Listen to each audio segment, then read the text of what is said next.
السلام عليكم، معكم محمد كندس مع التحليل الأسبوعي من يو اف اكس بنك، والذي سنعرض فيه تلخيص للأحداث الاقتصادية التي حصلت الأسبوع السابق في سوق الفوركس. شهد الباوند ارتفاع ملحوظ مقابل الدولار الأمريكي يوم الجمعة الماضي، حيث توفرت هنالك فرصة لتحقيق ربح كبير، وبالمقابل انخفض الطلب على الدولار الأمريكي.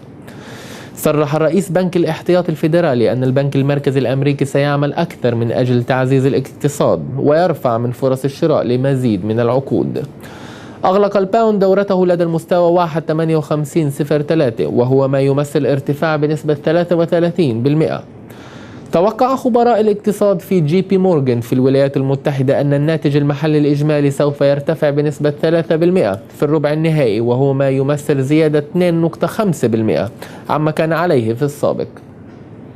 ومع هذا فإن المتداولين لا يزالون يحاولون تحديد أهمية وتداعيات الأزمة في أوروبا على اقتصاد الولايات المتحدة، مع العلم أن البيانات أظهرت تحسن مستمر على الاقتصاد في الولايات المتحدة. وبالرغم من ذلك فقد شهدت الولايات المتحدة الأمريكية أسوأ أسبوع لها في سوق الأسهم في الشهرين الماضيين، ويبقى المتداولين مترقبين لكيفية معالجة مشاكل الديون في أوروبا والولايات المتحدة. وقد أغلق التداول في الأسبوع الماضي مؤشر الداون جونز بانخفاض بنسبة 2.9%، ومؤشر الناسداك انخفاض بنسبة 4%. سجل اليورو ارتفاع مقابل الدولار الأمريكي يوم الجمعة بعد أن كان في أدنى مستوياته خلال الأسبوع السابق، وهذا ما كان متوقع بعد تدخل البنك المركزي الأوروبي لحل أزمة الديون في أوروبا. وتتزايد التوقعات بأن البنك المركزي الأوروبي وصندوق النقد الدولي سيعملون على إنقاذ بعض كبار أعضاء الدول في منطقة اليورو. وهنالك انخفاض ملحوظ على قيمة الديون في إيطاليا وإسبانيا بعد تدخل البنك المركزي وتحقيق الاستقرار في الأسواق، ولكن المخاوف من الانخفاض للسوق لا تزال قائمة في كل من البلدين. وقد تم تداول اليورو مقابل الدولار الأمريكي لدى مستوى 1.3522، حيث سجل ارتفاع بزيادة قدرها 49%.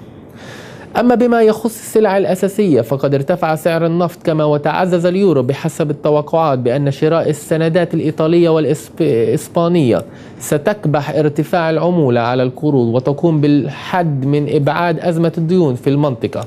وارتفعت أسعار النفط الخام في هذا الأسبوع بنسبة 1%، مما حقق نقاط ربح للمرة السابعة على التوالي في الأسابيع الأخيرة، والتي تعتبر من أطول فرص ربح للنفط منذ أكثر من عامين. وتلخص القول بأنه تم تداول النفط في الأسبوع الماضي عند المستوى عند 97-67 دولار للبرميل، وهو انخفاض قدره 1.27%. كان معكم محمد كندس مع التحليل الأسبوعي من يو اف اكس بنك. للمزيد من المعلومات يمكنكم زيارة موقعنا الإلكتروني على www.ufxbank.com. نهاركم سعيد والسلام عليكم.